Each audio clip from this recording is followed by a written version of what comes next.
There's only one real way to do this, and only one real way to start, and that's with a mighty Riker. Hey everybody, and welcome back to the channel. Today we begin the journey that I have wanted to take and probably prompted this entire channel's creation, and that is the exploration, the trek in the stars of Lower Decks. I cannot wait.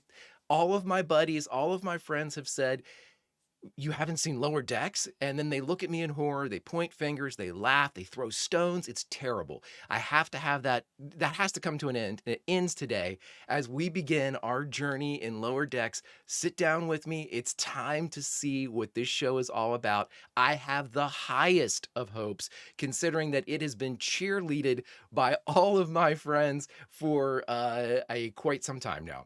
So everybody, without further ado, Lower Decks, Season 1, Episode 1, Second Contact. Everybody, hit a like and subscribe. Let's get into it and boldly react where no one has reacted before.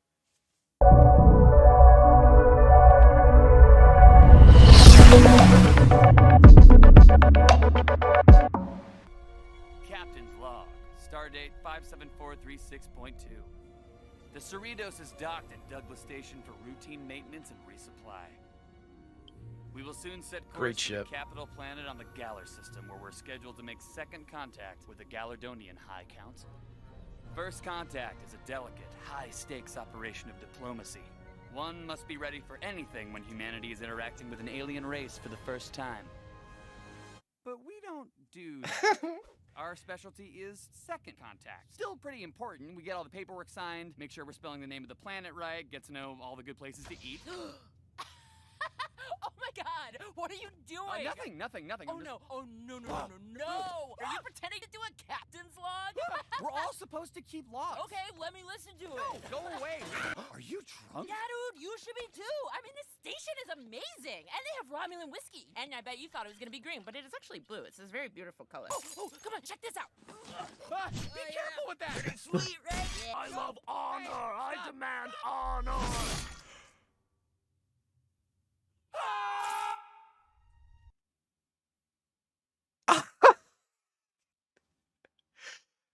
Oh, shit. Okay. Shoot. Whatever. So the Cerritos almost looks like a Reliant class, though I know it's not because it has that brace bar against the nacelles. Tawny Newsome. She was in Jack. Those old scientists as well. Romulans versus the Borg. Cerritos hightailing it.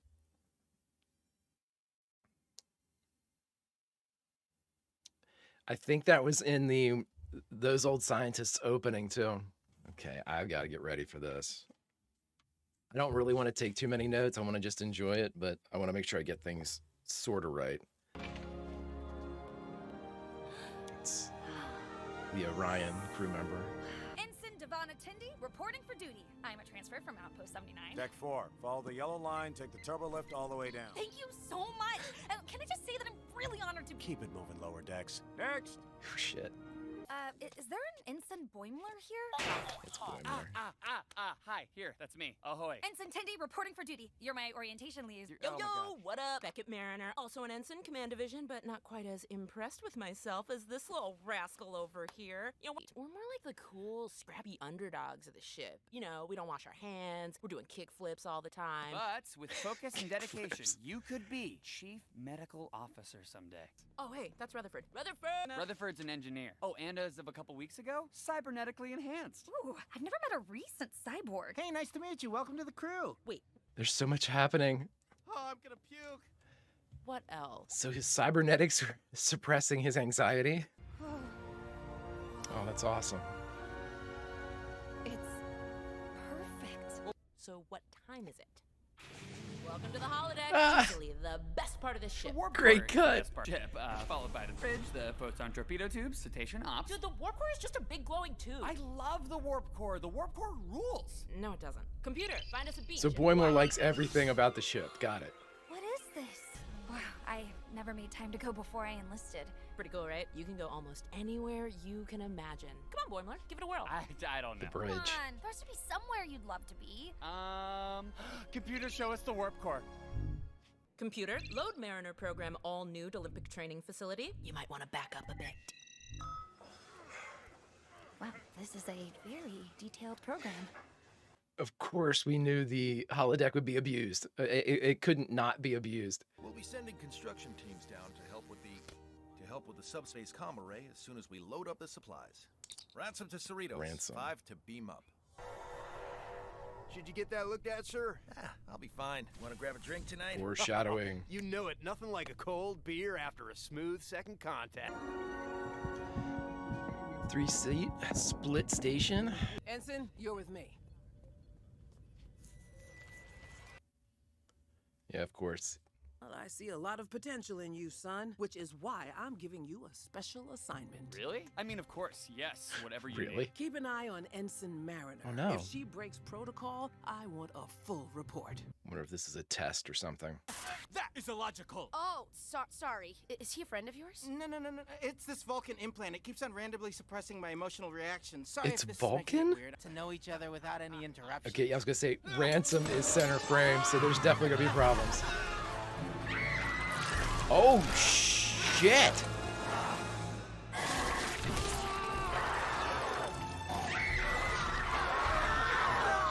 I did not expect this. I've never played squash. Is it fun? We should play sometime. Keep going, Rutherford. Mariner out. Oh my god, this is her first day. I was actually supposed to be assisting Nurse Westlake. That is Nurse Westlake. Dear God. Wow, it's such an honor to meet you, sir. Nobody move!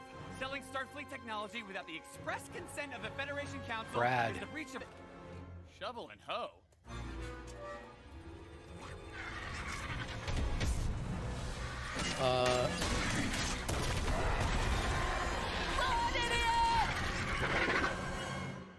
There's so much going on. What's it doing? It's shooting butt webbing at a tree.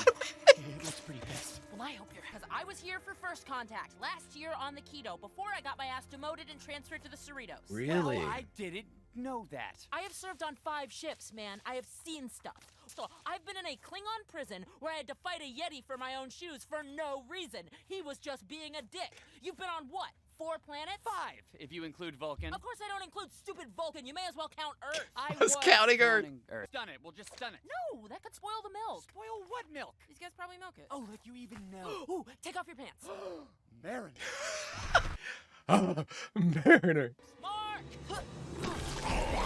Jump, Boimler, got it safe. We can't reach back as far.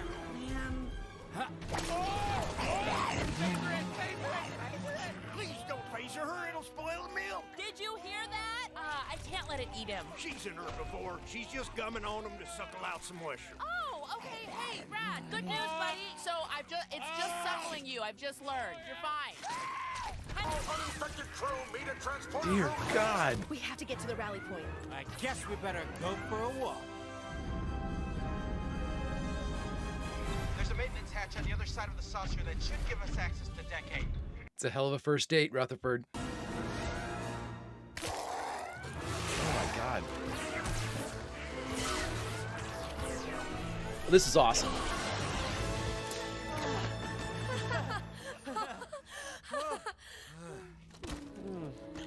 Wow, I wasn't expecting that. What did you expect? Well, for these maintenance hatch doors to recognize our comm badges. Oh, no, I mean, what just happened? I'm more worried about what didn't just Oh, happen. Rutherford, come Failure on, bud. analysis- My heart, it hurts when you pump it. Oh, God. Oh. Sorry. Dear God. I told you to be okay. My bones. You'll be fine. Doc will wave a light over it. We gotta get back. Wave to a camp. light. Just wait. Whoa! What the hell? Dear God. We need to get this man to sickbay immediately. He is very important. What makes him so special? Nothing. He's worthless. It's the slime, Captain. He's covered in slime that could save us all. Everyone, protect this slime!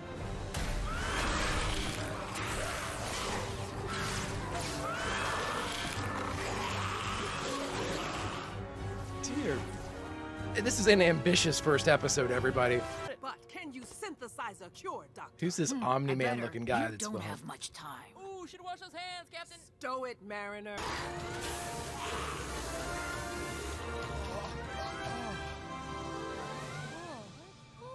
It's They had to lose people, right? Still happy to be here? Are you kidding? I got to hold a heart!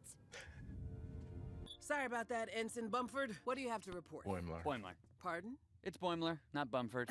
Damn, what about Mariner? Did she follow protocol? Yeah, I think so. We spent the whole day just adjusting the subspace comm array. This says you came back covered in bite marks wearing an alien frock. But she had nothing to do with that? You know, I don't remember much. Maybe that goo that saved the ship messed with my memory.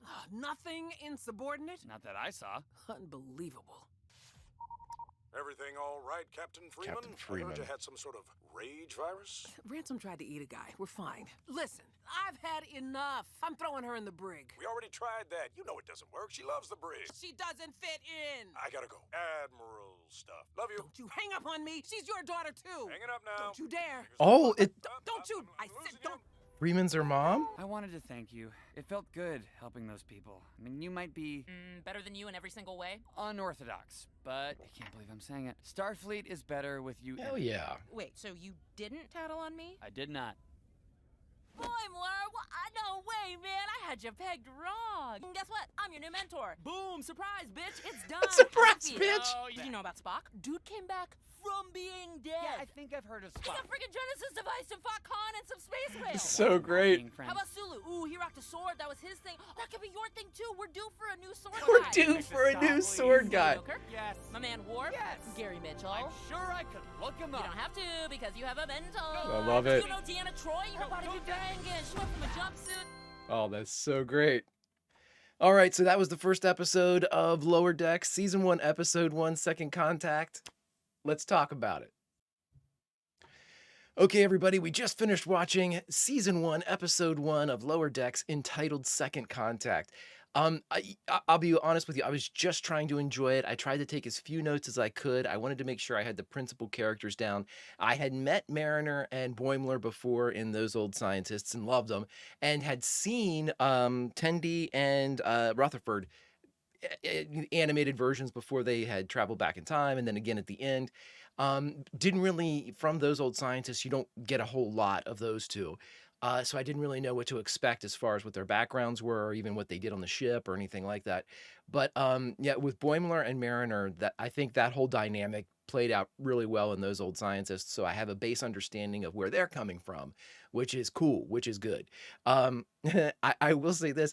There was no economy on information that they were spewing out in that very quick episode, 20 some minutes.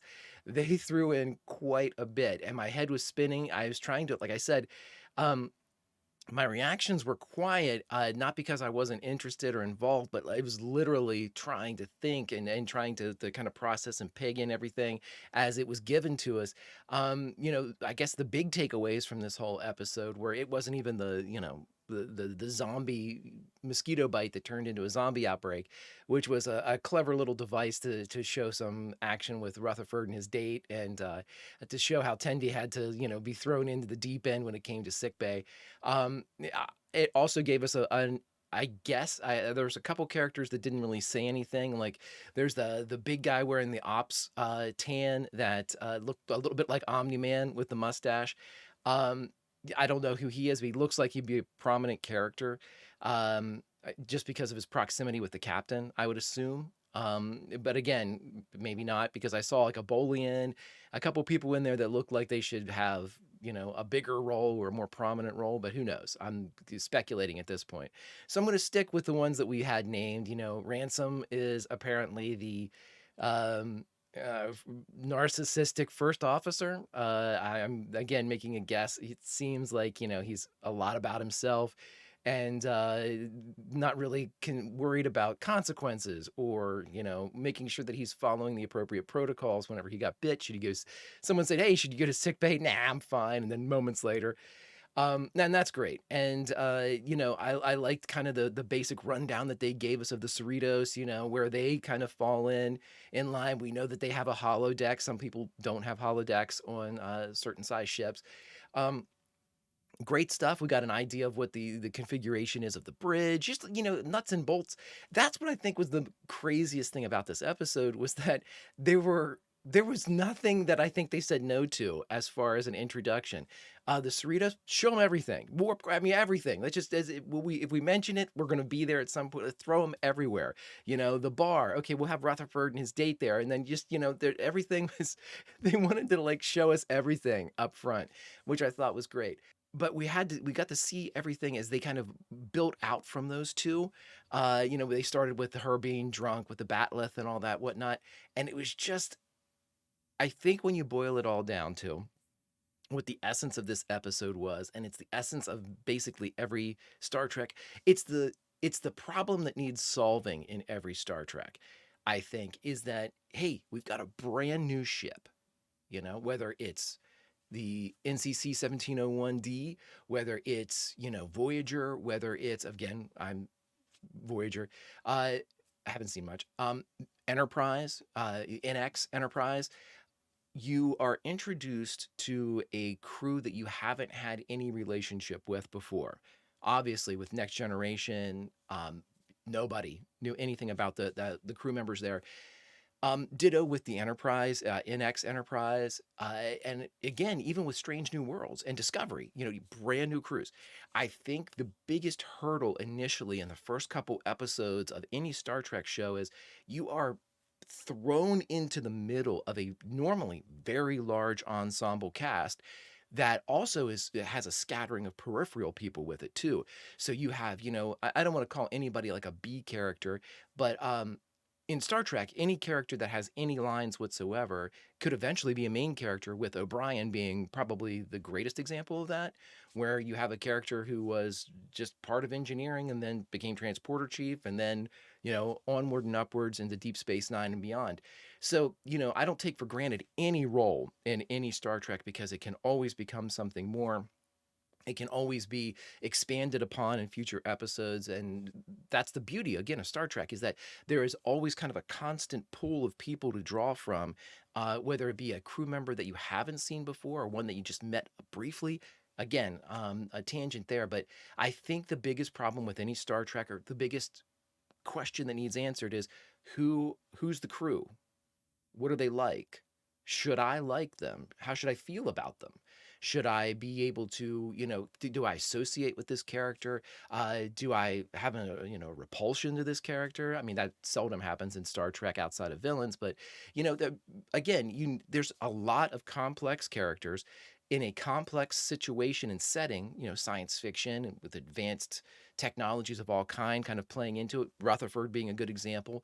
And it takes you a minute to understand, and by a minute, I mean, normally a season to understand the ins and outs, because it takes time for the writers and the creators to spend the time they need to with each of the individual crew members, of the command crew or senior staff, and then kind of incorporate others into that. It's a process. And, I think that especially the modern Star Trek series in Strange New Worlds and Discovery have really done that well. They really have kind of, devoted the resources into letting us understand these characters organically and quickly, which is a great, it helps the viewer out. It helps you get more comfortable with the crew quicker. Again, it's just the process. And normally the process takes time. And I'm not saying that in Lower Decks it's not going to take time, but by God, I think they tried to answer it in one 20-some minute episode where they gave us plot points and character traits for each of the principal characters in rapid succession. I mean, it was like a machine gun going off when they were just, Rutherford's got Vulcan technology, and then boom, you're over to Boimler's a rule follower. No, wait, Mariner knows more about the regulations. What, Mariner is demoted?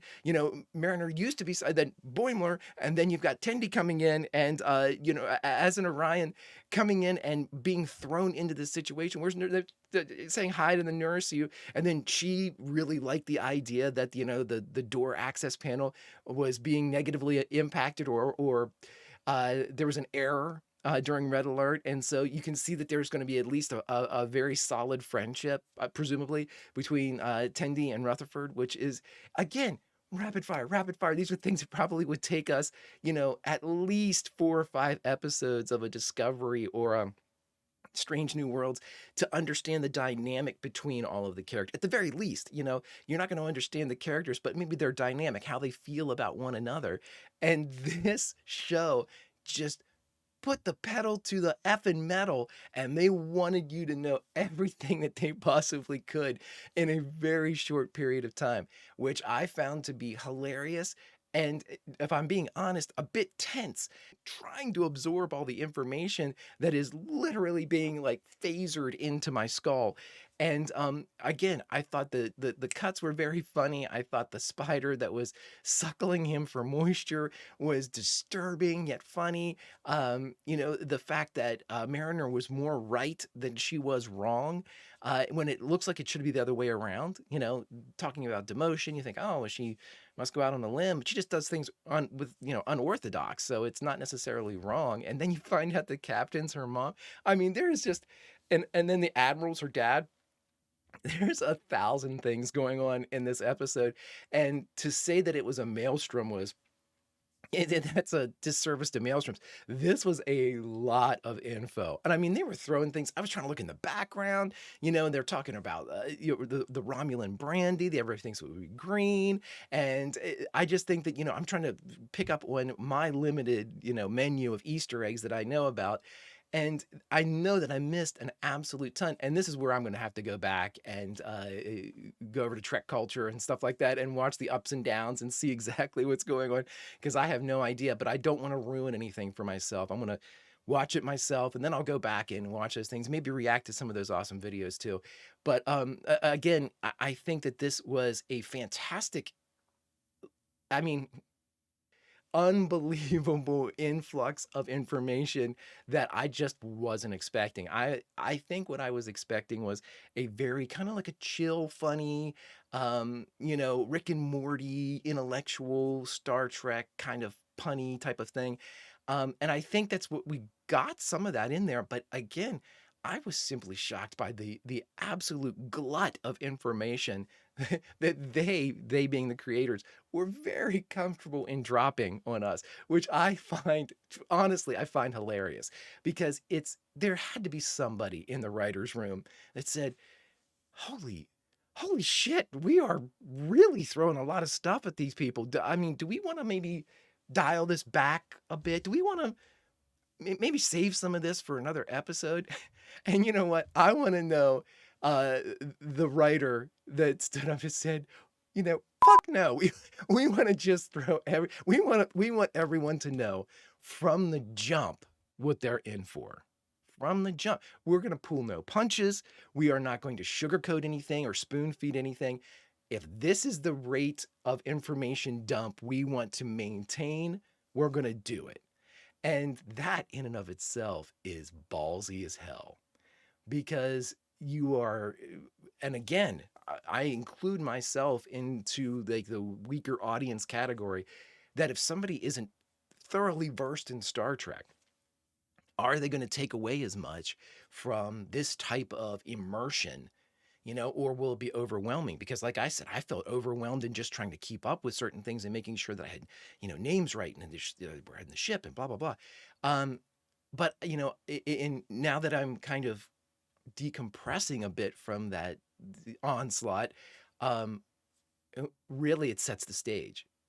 And I want to see if that continues, if that level of risk taking continues out of the gate. An animated show, which costs money, it's not, obviously not live action money, costs money. You have a talented cast of voice actors, so this is not without cost and not without risk. To address this in a way that's very different from, and I don't want to say cookie cutter, because nothing is, every show is different, but there's a formula that we mentioned, oh, here's the crew. We're going to ease you into knowing them. We're going to introduce a relationship dynamic. We're going to introduce a backstory element. We're going to introduce, so you'll slowly get to know this creature called Data. you know, or this Klingon called Worf. Slowly, we'll bring him online for you. Not with this show. Not with this show. This show is, you're going to know everything that we know. So we're going to catch up to speed, and we have 20 minutes to do it. Buckle up. So if that's the case, and that's the type of risk taking that we can look forward to, I am pushing my chips into the center of the table. I want, you know, if we're playing poker, we're sitting shoulder to shoulder with Riker and Picard and everybody else. I am pushing my chips in. I want to see this. If you are going to give me that in the first episode, I have to see what the next episode is. Color me intrigued, because this is a really risky way of starting things, but I think it worked, even though I feel like I've just gotten off a roller coaster or the Cerritos without inertial dampeners. That's terrible. But anywho, you know, it was a ride. And so I can't wait for the next one. And I think I'm already invested, which I know it's a big super duper shock, but it's Star Trek. And we have some very intriguing characters on here. And the promise, if there's a meter for the promise of a show or the potential for a show, I think that it is off the charts, simply because, if for nothing, for no other reason, then we have creatives that are in charge of this that are willing to say, you know what? We're going to do whatever it takes to tell this story. And we might break some eggs and some molds in the process. What more can you ask for? My friends, hit that like button. Subscribe if you will. Hit that bell for notifications. Join us over on Patreon if you'd like for full-length reactions and watch-alongs. We have several things that are coming up down the pipe. Please go and check it out if you enjoy it. Again, this is a process. We're all learning. I know I certainly am. Exploration of all things Star Trek, many things sci-fi, smattering of Star Wars. We're going to throw some Marvel in there whenever it kind of gets close to that sci-fi time manipulation barrier, like Loki maybe. But again, join us over on Patreon. And if you need to direct me where because I don't know where to go with all of this, please, I will listen to any and every input for things that I need to watch. But until next time, my friends, I hope that you will Vulcan roll and join us next time for what will be a hell of a ride on Lower Decks. I'll see you next time.